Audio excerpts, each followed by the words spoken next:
Je te laisserai regarder sur les réseaux si... Bien, bonsoir à toutes et à tous. J'ouvre cette séance du Conseil municipal du 3 juin 2024. Comme d'habitude, je fais l'appel. Donc, moi-même présent. Arnaud Padelou. Présent. Jessica Drouet. Présente. Thomas Alberstadt. Présent. Fatima Elouari. Présent. Sébastien Martin. Zora Imad. Marie-Noël Archambault. Présent. Blanche Gall devrait arriver. Jacques Varlier a donné pouvoir à Isabelle Anctin. Corinne Ringeval. Isabelle Bento a donné pouvoir à Monsieur Padelou. Vincent Planche. Adam Bakraklik. Frédéric Brequeville.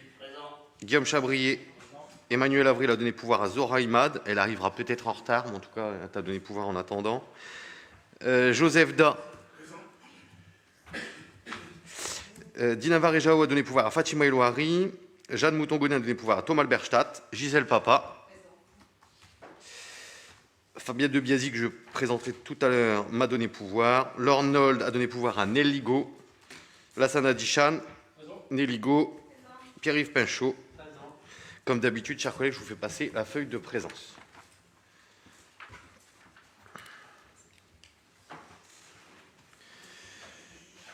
Alors, en début de séance de ce conseil municipal, vous le savez certainement, nous avons perdu un conseiller municipal en la personne de Michel Suisse.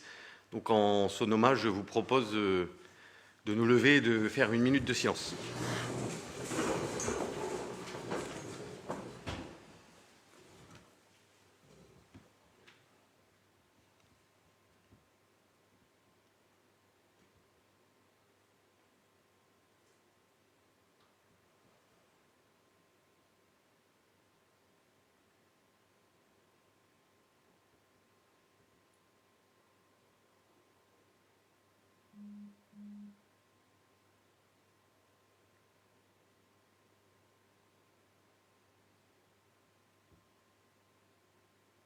Je vous remercie.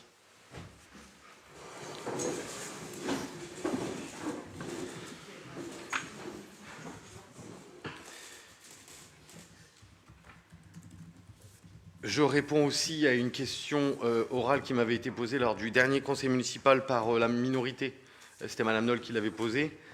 En ce qui concerne les décisions du maire, Blanche Gall, bonsoir, est donc arrivée avant les délibérations. Elle est presque pas en retard. Il s'agissait donc de 3 objets manquants dans les décisions du maire. Il y avait la numéro 4, aujourd'hui, donc c'est une décision, vous le savez, vous avez dû le voir passer dans d'autres décisions. Nous avons rehaussé les tarifs des locations des baux, des logements qui sont sur la commune. Et donc il y a un bail qui est toujours notifié en attente d'accord pour le signer. Ensuite, il y a la numéro 5, qui est la convention avec le Motor Show, qui a été signée, et c'est un oubli des services, ce sera mis lors du prochain conseil du mois de juillet. Et enfin, la numéro 11, c'était une décision relative au cimetière qui a été annulée. Voilà. C'était une erreur des services.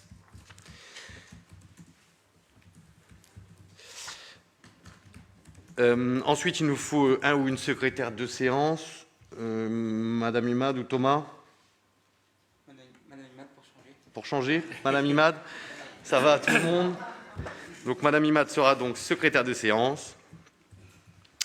Je souhaite la bienvenue, suite au décès de Michel Suisse, à un nouveau conseiller municipal de la majorité, qui n'a pas pu être là ce soir, étant donné le délai qu'il a été prévenu et il a des engagements professionnels. Donc Fabien de Biasi siégera donc dorénavant au conseil municipal. Vous avez toujours les comptes rendus des décisions du maire. Y a-t-il des questions sur ces points d'information ? Non ? Très bien. Nous allons passer aux délibérations. La délibération numéro 1, il s'agit d'approuver le procès-verbal de la séance du 2 avril. Y a-t-il des demandes sur ce procès-verbal ? Oui, Madame Go. Alors, j'ai une question. Juste revenir sur un point. Le 3, le compte financier unique. Madame Noll, vous disiez qu'il y avait 15 000 € qui n'étaient pas sur une bonne ligne budgétaire. Bon, moi, j'ai une question sur ces 15 000 €. C'est les 15 000 € de frais de notaire. est-ce que normalement, ils ne sont pas sur une ligne de frais, actes et contentieux, sur un compte de fonctionnement 62,27. Non, Là, parce ils que sont en ils investissement. ils sont rattachés à l'investissement du cabinet médical. Donc, quand c'est des frais notaires rattachés au projet, on les passe en investissement Ouais, et pas en fonctionnement, c'est voilà, ça? ça a été notre choix de le passer en investissement. D'accord. Mais c'est bon, le PV est bon. C'était juste une question complémentaire, mais le procès-verbal est bon. Elle n'est pas d'accord sur ce qui est écrit. Pour elle, D'accord. ce n'est pas... Oui, oui, mais en tout cas, le procès-verbal, enfin, en tout cas, il relate, alors pas mot à mot, mais Oui, il n'y a oui. pas d'erreur. Non, ça c'est... C'est juste qu'elle n'est pas d'accord. Mais bon. Non, mais du coup, c'était juste pour savoir si c'était vraiment en investissement ou si ça aurait dû être en fonctionnement. Non, c'est en investissement. Sur la ligne... Très bien, je mets aux voix ce procès-verbal du 2 avril. Qui est contre? Qui s'abstient?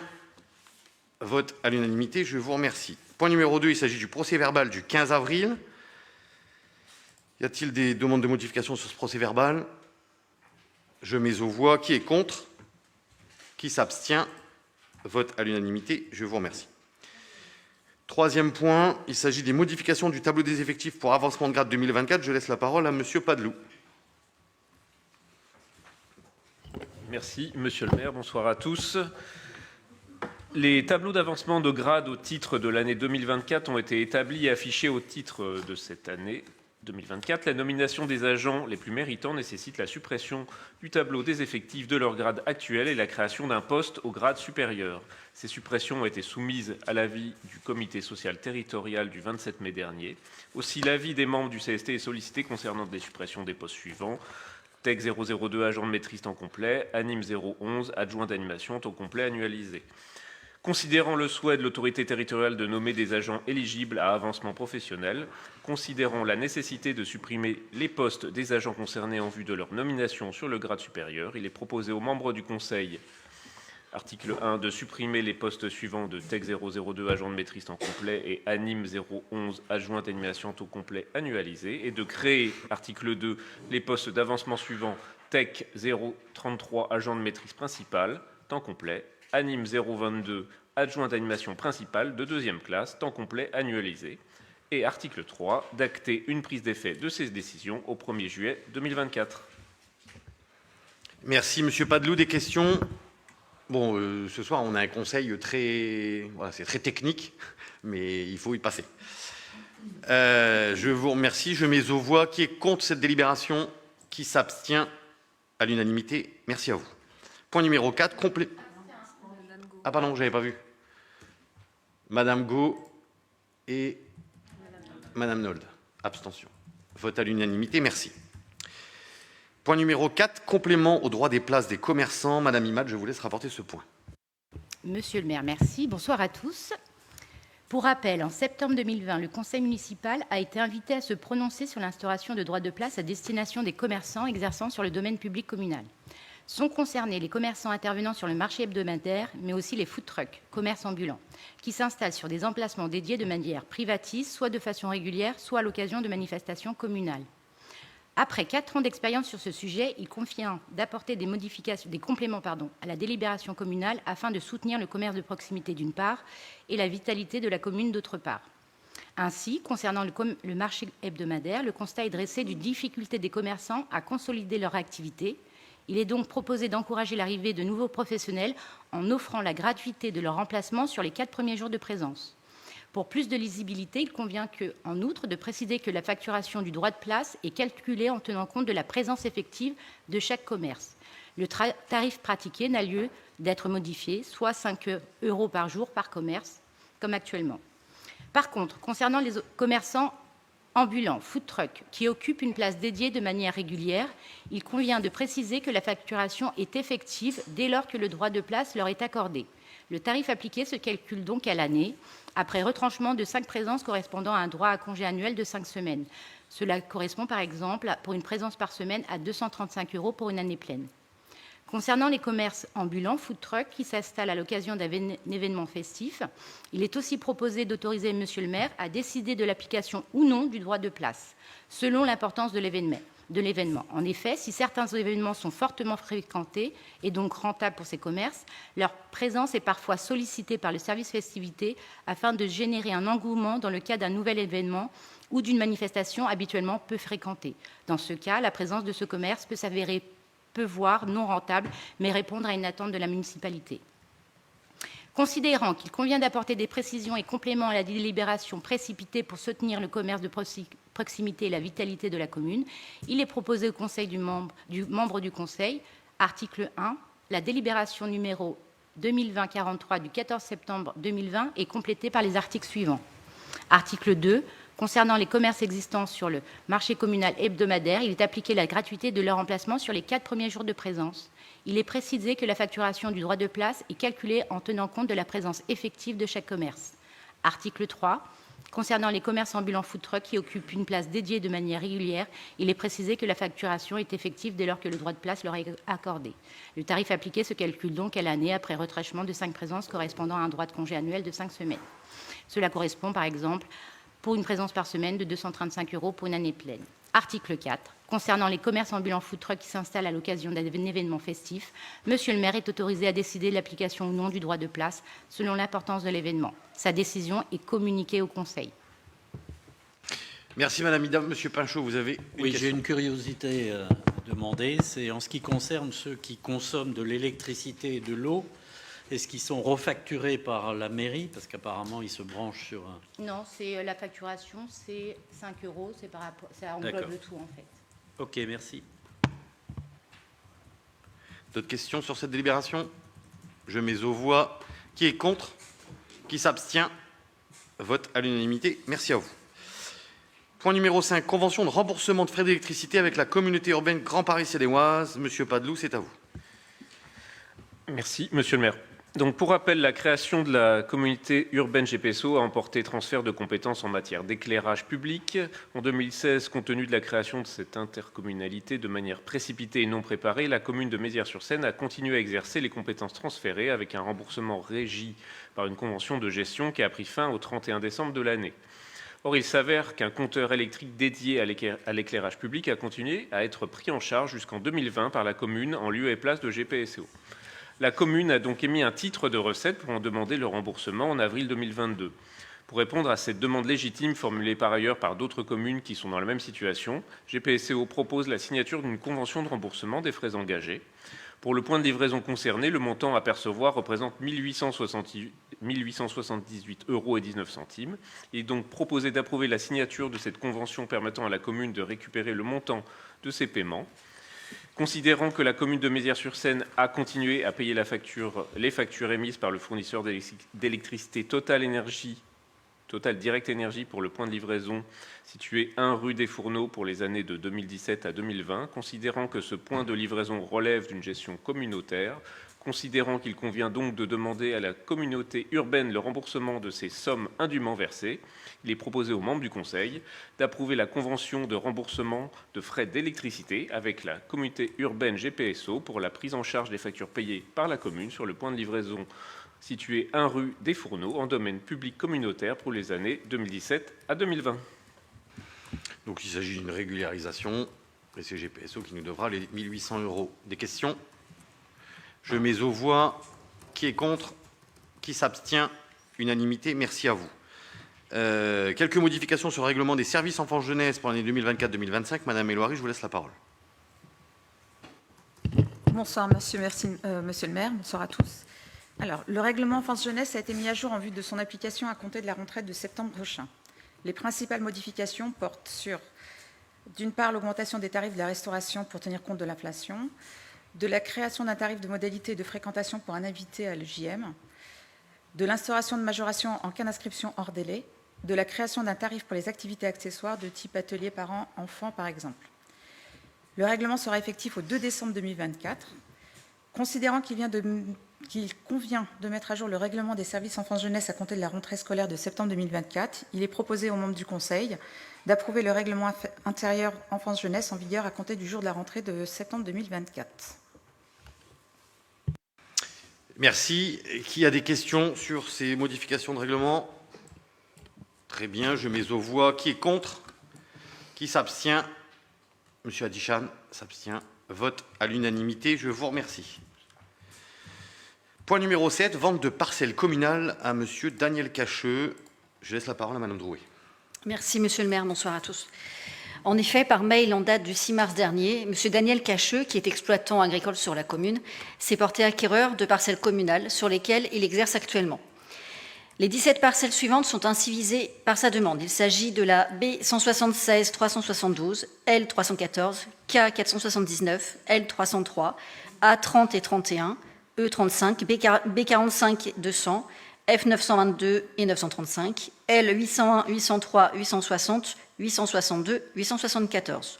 Il convient de préciser que 9 de ces parcelles ont été acquises par la commune via la procédure des biens vacants sans maître en 2021. La valeur de ces 17 terrains a été estimée à 80 centimes d'euros par mètre carré par le service des domaines, soit un montant total de 44 858 euros.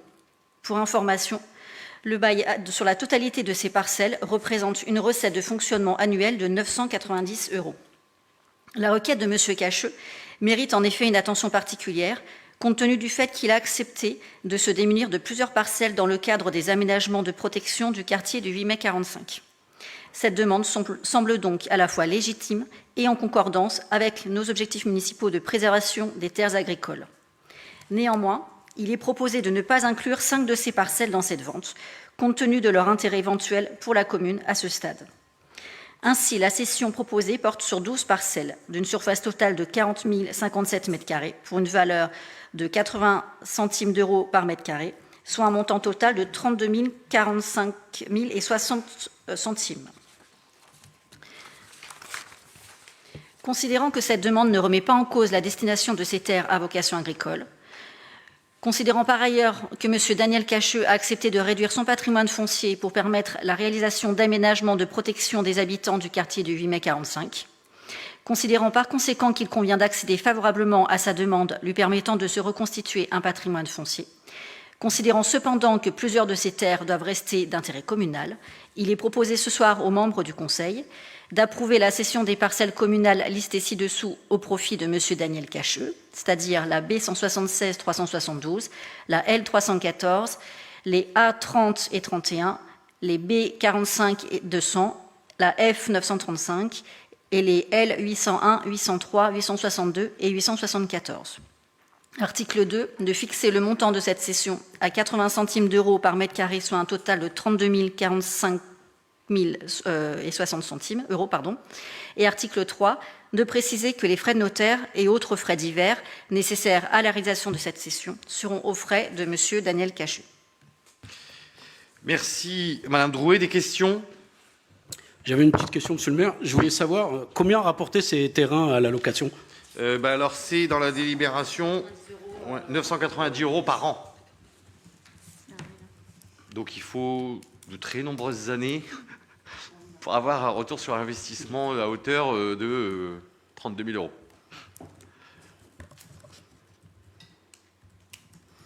Donc il n'y a personne d'autre qui a été consulté pour ces terrains-là, c'est juste M. Cacheux? Oui, c'est M. Cacheux dans le cadre de... c'est déjà des parcelles sur lesquelles il est exploitant. Puisqu'avant, il était exploitant, mais sans baux. Vous savez qu'il y a un droit agricole, et quand il n'y a plus de propriétaire, il exploite, parce qu'il exploitait depuis des années. Il n'y a pas eu d'héritage, etc., etc. Puis du coup, il n'avait pas de baux. Nous, on a fait valoir les biens vacants sans maître en 2021. Donc, on a récupéré toutes ces parcelles dans le domaine de la commune. Et comme il les exploite, il nous a fait la demande de nous les acheter. On en a sorti, comme on l'a dit, 5, que vous avez dû regarder où elles étaient, soit parce qu'elles sont liées à des protections de ruissellement suivant certains projets, soit parce qu'elles sont trop proches des habitations et on ne sait pas ce que l'avenir de Mézières sera dans 20 ans. Et donc on lui a vraiment laissé les 12 parcelles en plein cœur de ces parcelles, tout là-haut dans les bois. Voilà. Donc c'est que des parcelles agricoles, il n'y a pas de bois. Merci. D'autres questions? C'est bon? Je mets aux voix. Qui est contre cette délibération? Qui s'abstient? Vote à l'unanimité. Ah, pardon. Monsieur Adichan s'abstient. Vote à l'unanimité. Je vous remercie. Point numéro 8. Avenant à la Convention pour la télétransmission électronique des actes soumis au contrôle de légalité. Monsieur Padeloup, je vous laisse la parole.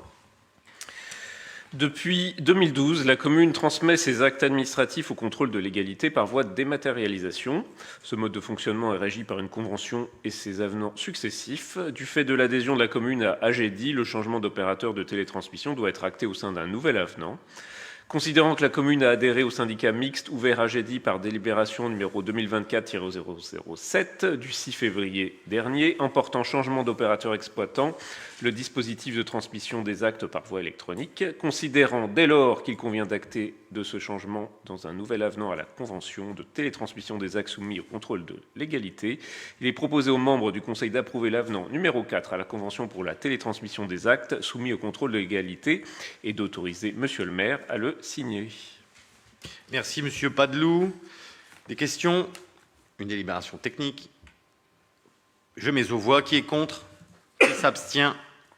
Unanimité, merci. Point numéro 9, convention avec le CIG pour l'établissement des dossiers de retraite CNRACL. Monsieur Padeloup, je vous laisse la parole. Merci, monsieur le maire. Pour rappel, la commune de Mézières est affiliée au CIG, affiliation obligatoire compte tenu du nombre d'agents employés pour la gestion et le suivi des carrières.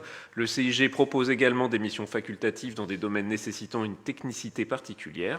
En 2021, il a été fait le choix de conventionner sur la mission facultative relative à l'établissement des dossiers de retraite CNRACL, compte tenu de la complexité de ces dossiers et du caractère très évolutif de la réglementation en matière de droit à la retraite.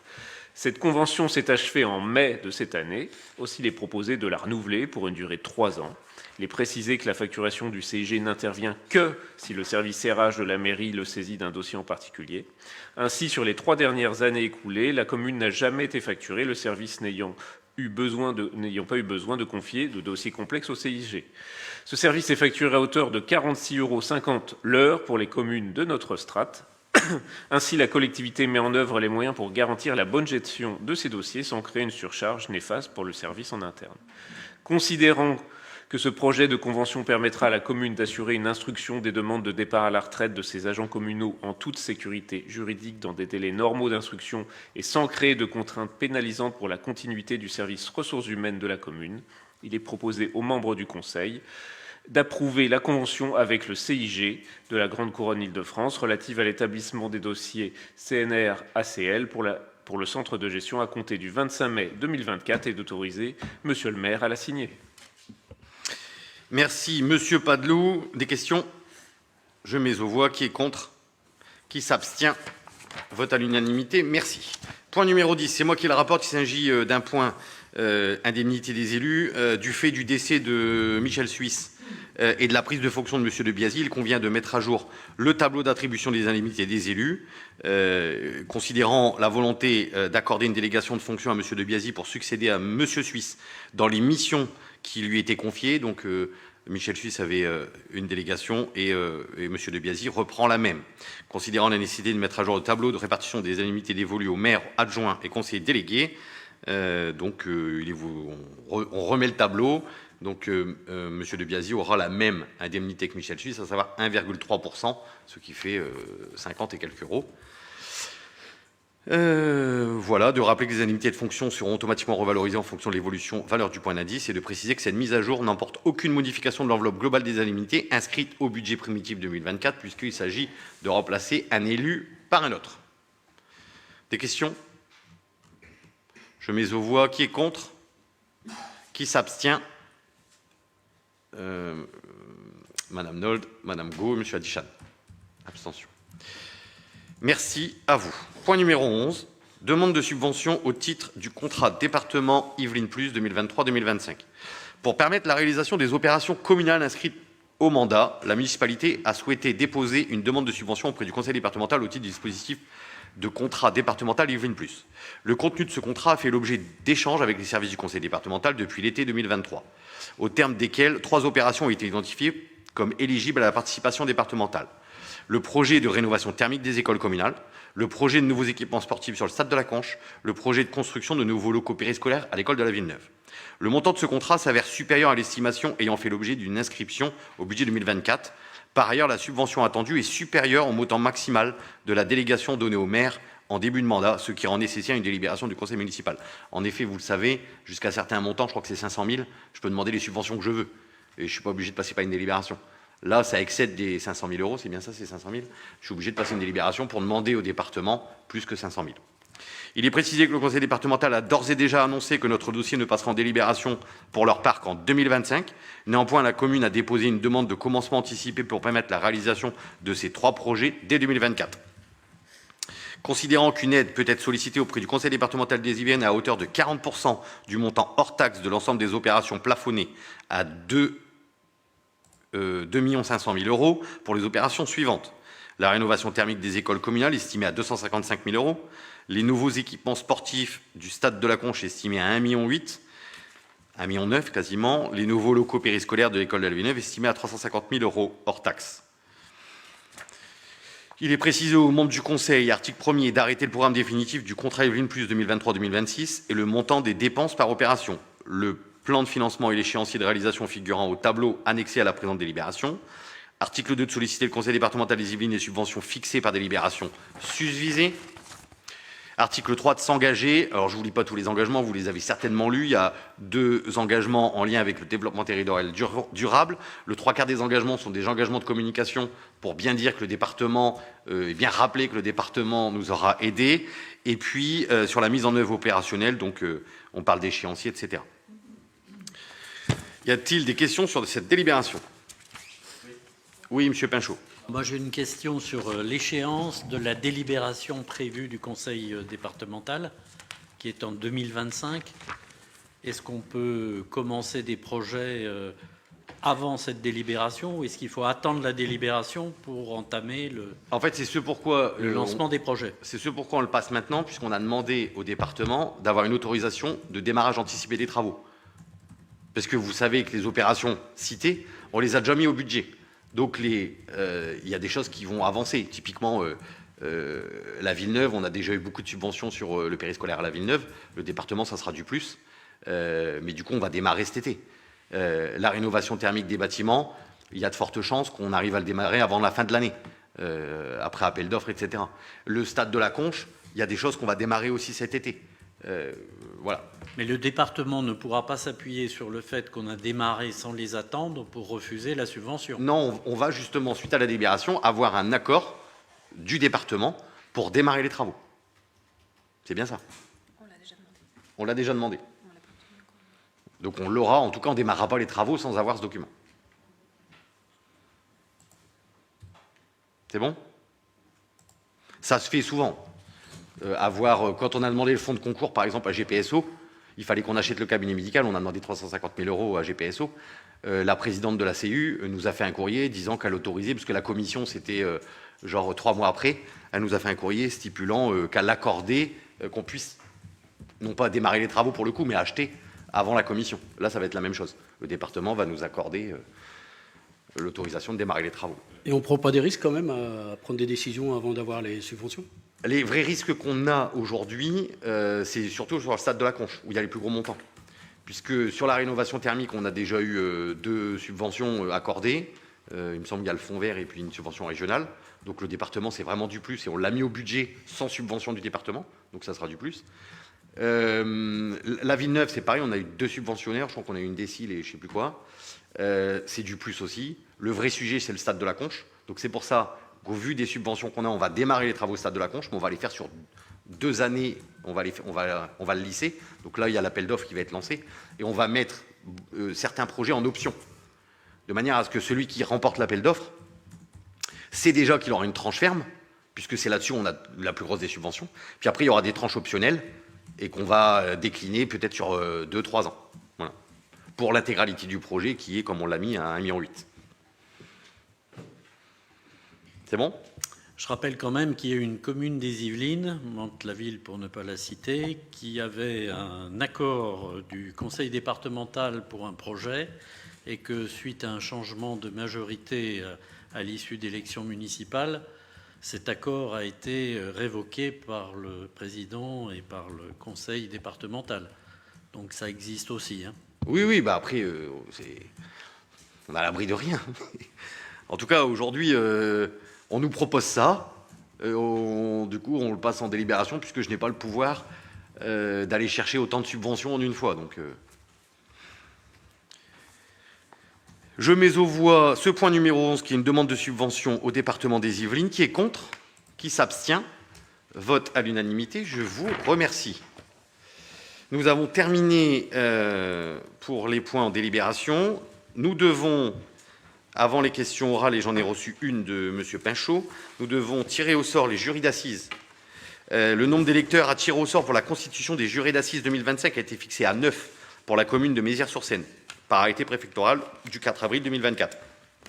Il est rappelé que cette procédure doit être effectuée en public. Aussi, il est proposé d'y procéder lors du présent Conseil. À titre informatif, il est rappelé la procédure du tirage au sort, notamment pour celles et ceux qui nous regardent. Monsieur le maire, en tant que détenteur du pouvoir de police et représentant de l'État sur la commune, tire au sort dans l'enveloppe numéro 1 un numéro de page, puis dans l'enveloppe numéro 2 un numéro de ligne. Dans la liste électorale est retenu le nom correspondant à ces deux numéros, sauf si l'électeur est radié ou s'il est né après 2001. L'opération est renouvelée autant que nécessaire. Monsieur le maire procédera. Ça fait bizarre de dire monsieur le maire alors que c'est moi qui lis. Alors au tirage d'un nouveau numéro de page et d'un nouveau numéro de ligne. Ainsi averti de la procédure à suivre, il est proposé au conseil municipal d'assister à cette désignation et ensuite nous ferons les points divers. N'importe, quelqu'un qui veut, allez-y. Tu veux prendre la liste? Allez. T'as failli casser un verre. La richesse de la commune.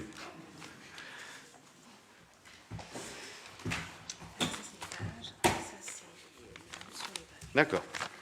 Donc, point. Je tire une page. Page 160. Je montre à la caméra. 160.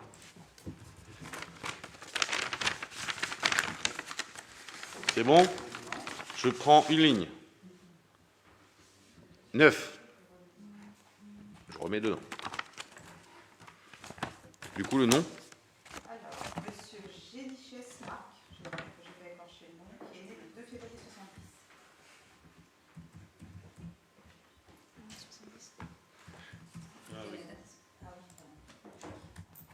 Ah, c'est mieux. C'est bon? Je vais te donner le nom et la date de naissance. Hein. C'est bon. Oui, c'est bon pour vous. Donc, Génichès Marc, 2 février 70. 183.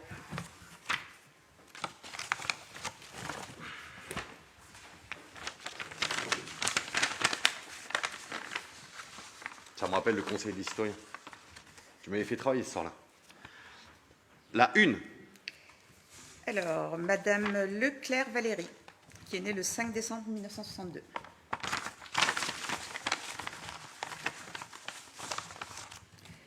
« 216. Il y a quelqu'un qui note ou je m'étais... Non, c'est bon. D'accord. C'est bon, t'inquiète pas. 216 ? Oui.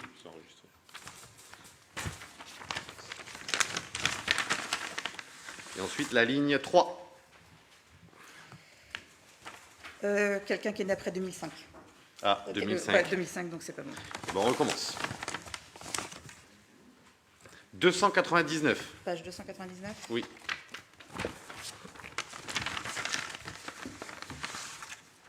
Cinq. Monsieur Vasse-Sébastien, né le 25 août 71. Il va être content. Page 87.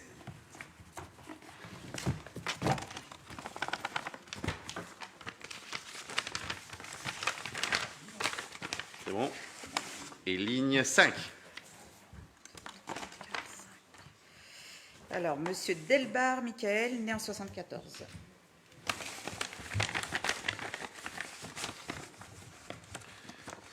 Pour le numéro 6, page 215.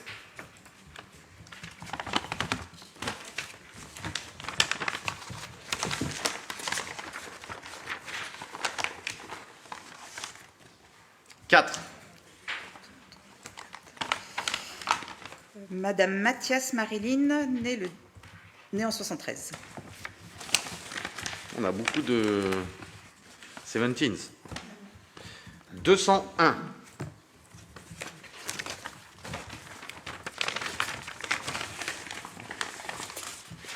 Cinq. Il n'y a que des numéros 5 ou pas? C'est une personne qui est née en 2001, Ah. 19 juin. 19 juin. Vous avez noté, Après. ou s'il est né après 2001. Ouais, sauf si... C'est pas... Bah, 2001, c'est bon. C'est bon? C'est bon?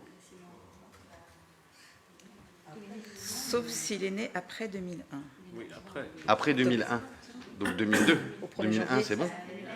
Bah, après, c'est 1er janvier 2001, 31 décembre. Là, 2001, ça lui fait quel âge? On est 2002. Bah, c'est... Ouais, mais les jurys d'AC, c'est au-dessus. C'est au-dessus. 21. Non, non, c'est bon. Donc, vas-y, son nom. Alors, monsieur Maché Matteo. Si, c'est bon. Sauf s'il est né après 2001. C'est bon, je recommence. 96. Page 96. Hein. Oui, c'est ça. Donc, il a 23 ans. Il était de quand exactement? 19 Juin. janvier. 19 juin 2001. Ah bah non. Ah non, c'est pas bon. Il les a pas encore. Il les aura que le 19. Ah oui.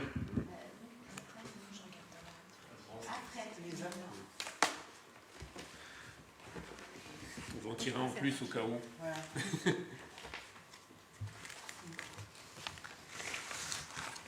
Nous regardons l'arrêté.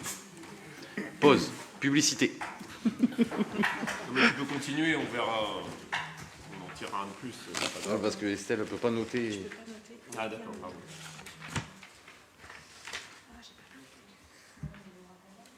Sinon, on n'en tire rien de plus. En plus, ils ont vraiment mis la pub. Hein.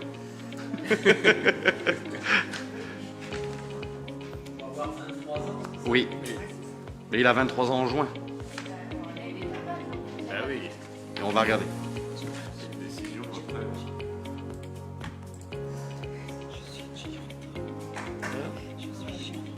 Tu le hasard, hein, c'est pas toi. C'est pas toi qui tire les chiffres. Bah oui, heureusement. On n'aurait pas pu tomber sur un cas autant particulier. Il va avoir 23 ans dans quelques jours. Ouais, c'est pas précis, c'est écrit... non, après 2001. Après 2001. Donc après 2001, c'est 2002. En fait, il aurait fallu. Après 2000, en fait, il n'y aurait pas eu de sujet. Ouais, jusqu'à 2000. Ou s'il est né après 2001, donc ça veut dire après 1er janvier 2001. Ouais, mais ça marche pas. Sinon, on s'embête tout.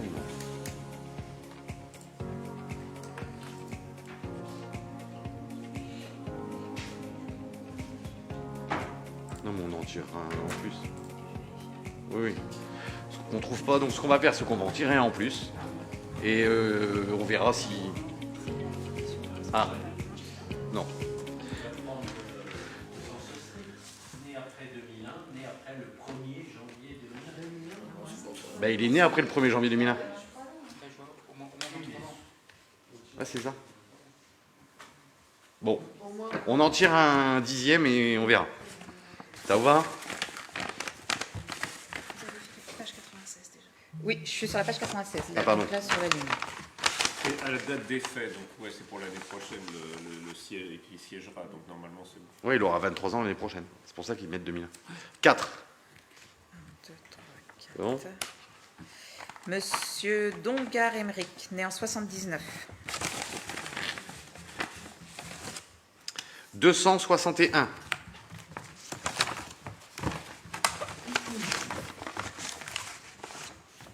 8. Alors, 261. Ça nous exerce pour dimanche les 1, élections. 2, 3, 4, 5, 6, 7, 8. Monsieur Renesson Jérôme, né en 79.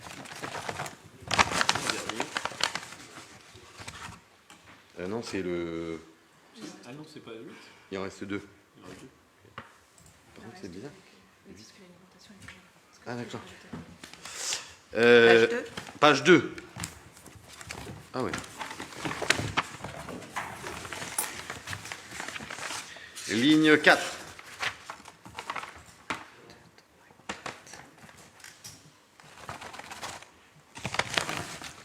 Alors, Monsieur Akar Berfin, je pense que je n'écorche pas, né en 99. Akar, A-C-A-R, Berfin.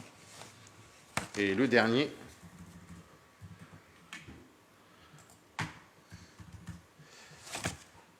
« 100 ». Ça, c'est précis.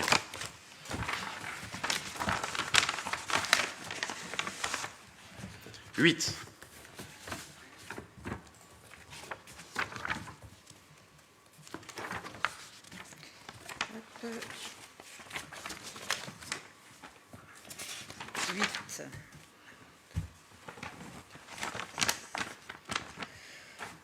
Monsieur Dumaine Jérémy, né en 92. On a que des hommes. Hein. On en fait un 10e ou pas du coup, Estelle? Là, vous en avez fait un plus en fait.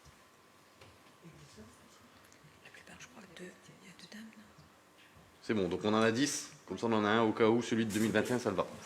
Parfait. Merci beaucoup, Madame Elouari, de m'avoir assisté. De rien, avec plaisir. Ensuite, question orale. Pierre-Yves, vous m'avez envoyé une question, je vous laisse la poser. Bon, alors, il s'agit du ramassage des ordures domestiques, donc qui connaissent en ce moment certaines irrégularités de service dans certaines rues, peut-être pas dans toutes, hein, à Mézières-sur-Seine. Donc, je voulais simplement savoir quelles en étaient les raisons. Alors, il y a l'exemple de ce soir, hein, puisque nous sommes lundi. Lundi, semaine impaire, c'est les poubelles vertes, c'est le vert. Et le verre est toujours dans la rue ce soir, alors qu'il doit être ramassé normalement avant mardi. Voilà. Et j'ai vérifié avant de venir, c'est toujours dans la rue. Alors, la semaine dernière, la semaine dernière, c'était les poubelles jaunes. Les poubelles jaunes qui sont désormais les plus remplies, puisque suite à la mise en place du compostage, c'est elle qui occupe le volume principal des déchets et qui doivent être ramassés là aussi le lundi matin, des semaines paires là cette fois-ci, selon le planning de GPSEO. Or, les poubelles jaunes de la rue des Ligneux, je crois qu'on est plusieurs à habiter la rue des Ligneux, donc ils me confirmeront, n'ont été ramassées que jeudi matin, soit 3 jours après. Alors, laisser les poubelles dans la rue 3 jours, ça présente un risque parce qu'on a toujours quelqu'un qui va s'amuser à donner un coup de pied dans la poubelle ou à la vider sur la chaussée. Et évidemment, ça va faire du travail de nettoyage en plus. Et c'est pas la première fois donc que les riverains constatent ces irrégularités dans la prestation du ramassage des ordures domestiques. Alors on se pose la question, est-ce que c'est le résultat de conflits sociaux dans auprès de la société donc, qui est chargée du ramassage? Est-ce qu'il y a d'autres raisons? Et quelles sont les mesures que Monsieur le maire compte prendre pour rétablir la régularité du service d'enlèvement des ordures ménagères à tous les habitants? Merci de cette question, Monsieur Pinchot. Vous vous doutez bien que j'ai eu également l'information et que les habitants m'ont interpellé sur ce sujet, car comme vous l'avez dit, ce n'est pas la première fois. Nous pouvons faire la lutte aux poubelles qui traînent sur les espaces publics, mais si les prestataires de GPSO n'effectuent pas un travail correct au-delà de la gêne et de l'agacement de nos habitants, nos efforts seront inutiles. J'ai donc interpellé le président de la Sotréma, qui est la société en charge du ramassage des déchets en porte-à-porte sur notre commune, et les manquements ont été dénombrés par leur part, quantifiés et reconnus. Pour donner suite à ce constat et à ces manquements, ils ont entrepris avec le directeur les actions suivantes. Un suivi particulier sera réalisé sur les prochaines collectes via leur système de géolocalisation et lors des retours de collecte. Une présence managériale est prévue sur le terrain afin de contrôler plus précisément la qualité du travail réalisé par l'équipage en charge de notre commune. Puisque, en effet, c'est toujours les mêmes rues qui sont concernées, étant donné que ce sont des rues qui sont à la fin de la tournée de Mézières. En tout cas, c'est ce que m'a dit le président. Et puis enfin, les optimisations logistiques déployées à compter de la semaine 24 permettront une plus grande réactivité pour faire face à ces dysfonctionnements. Enfin, le directeur de la Sotréma et son président tiennent à s'excuser auprès des élus et des habitants de Mézières-sur-Seine pour ces manquements et désagréments. Ils nous assurent qu'ils porteront une attention toute particulière à notre prestation sur notre commune afin que leurs engagements soient respectés. Voilà ce que j'ai eu du président de la Sotréma, pas plus tard que ce matin. Je voulais en conclusion vous donner quelques points divers, chers collègues. D'une part, pour celles et ceux qui nous regardent, vous le savez certainement ou pas, mais vous avez jusqu'au 16 juin sur le site de la commune pour participer au budget participatif qui sera ensuite dépouillé par notre Conseil des citoyens de manière à sortir un projet pour la commune. Vous le savez, on a inauguré samedi le parcours santé au Bois Coffard ainsi que la bibliothèque d'objets. Il s'agissait de projets émanant de ce Conseil des citoyens. Donc aujourd'hui, on fait appel à vos bonnes idées pour nous soumettre des projets. Le samedi 15 juin, il y aura le Festival Enfants Jeunesse au centre de loisirs de 13h30 à 17h30. Le 21 juin, vous êtes toutes et tous conviés à la fête de la musique sur le parvis de la mairie de 19h à 23h. Le 24 juin, il s'agit de partir en livre dans le square derrière l'établissement France Service, le square de la Poste. Le 25 juin, retransmission du match de l'équipe de France, salle arc-en-ciel. Vous savez, vous l'avez vu dans le magazine qui a été distribué ce week-end, nous faisons une coopération avec EPON. Et EPON transmet un match, nous un autre match, et on ira comme cela jusqu'à la finale, espérons que la France aille en finale. Donc nous, Mézières-sur-Seine, c'est le 25 juin. Le 30 juin, traditionnelle brocante de Mézières-sur-Seine. N'oubliez pas de vous inscrire. Et puis, enfin, pour m'arrêter là, le 3 juillet, pour les enfants, village olympique GPSO de 13h30 à 16h sur le parking forain. Je vous remercie toutes et tous, je vous souhaite une bonne soirée. Le conseil municipal est clos.